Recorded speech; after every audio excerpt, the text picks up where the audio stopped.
E o que eu ia perguntar, a gente, no começo do papo aqui, você acabou falando de matéria-prima, de preço e tudo mais, acho que esse virou um certo gargalo para a indústria de vocês, de um modo geral, porque algumas matérias-primas encareceram, né, nos últimos 5, 6 anos.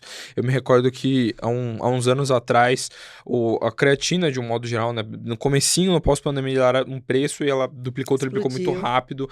Acho que tinha a ver com um pouco de logística, né, de cadeia de suprimento, a matéria-prima que estava mais escasso e demanda também. Acho que no pós-pandemia tinha muito Sim. demanda. Como que tá esse mercado hoje? Se tem perspectiva de o preço ficar estável, barato? Você que tá olhando para isso, né? Você que compra a matéria-prima, tá ali na ponta. Como é que você tá olhando para isso? E também do resto do leque dos produtos de vocês. Você tem algo para comentar nesse sentido? A nossa matéria-prima, ela tem a influência do dólar, né? Então, qualquer variação do dólar acaba influenciando para o bem ou para o mal o nosso custo do produto, né?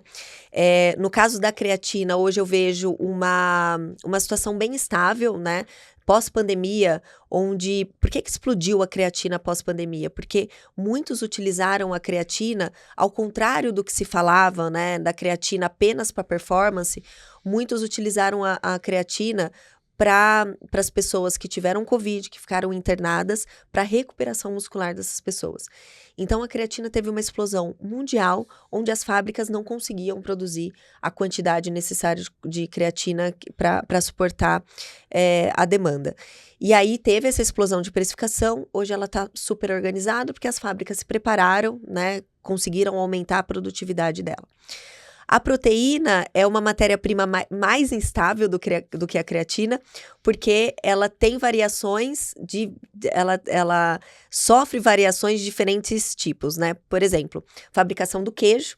Então, a gente faz a proteína pelo soro que faz o queijo, né? Então, tem o leite, faz o queijo, o soro que sobra, a gente faz a proteína.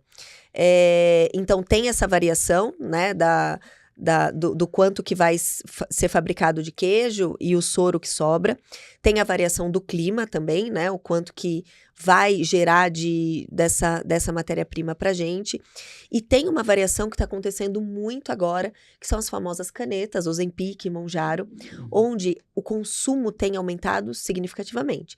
As pessoas que consomem esse tipo de produto, elas emagrecem de uma forma muito rápida e praticamente todos os médicos e nutricionistas indicam a proteína para ela não ter prejuízo na saúde, não perder tanta massa muscular, né? Perder mais a gordura, não perder tanta massa muscular e também outros benefícios da saúde. Então, o consumo tem aumentado, então a gente tem a variação do dólar, a gente tem a variação da matéria-prima em si e tem esse aumento de consumo no mundo todo.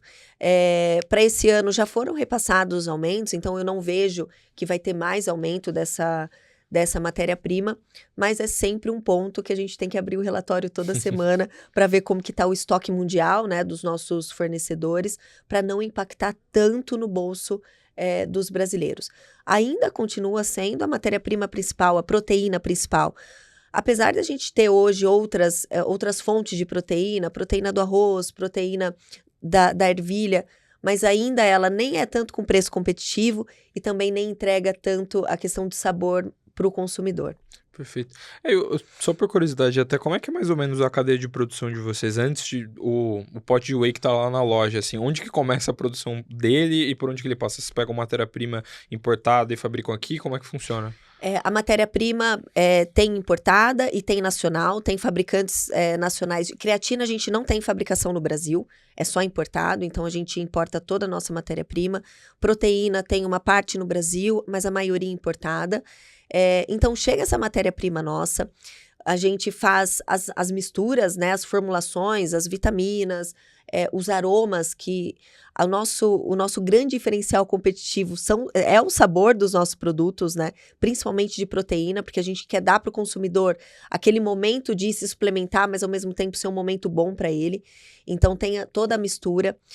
Aí passa por um processo de mistura, depois passa por um processo de envase e de rotulagem. Então basicamente, parece ser simples, mas é um pouco mais complexo ali de dentro da fábrica. Tem a parte, claro, de gel, por exemplo, que são géis de carboidrato, né? O famoso Carbap, que é da nossa linha.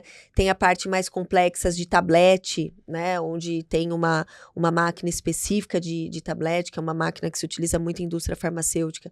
Hoje a gente tem lá na nossa fábrica também. E os maquinários de barrinha, né? Que foi desenvolvido junto com a indústria nacional, porque as barras proteicas foram crescendo muito no Brasil. Não existe uma fábrica de máquina que, não, eu sou excelente em fábrica de barra. Então, junto com a indústria, a gente foi desenvolvendo uma máquina para fazer as nossas barras proteicas também.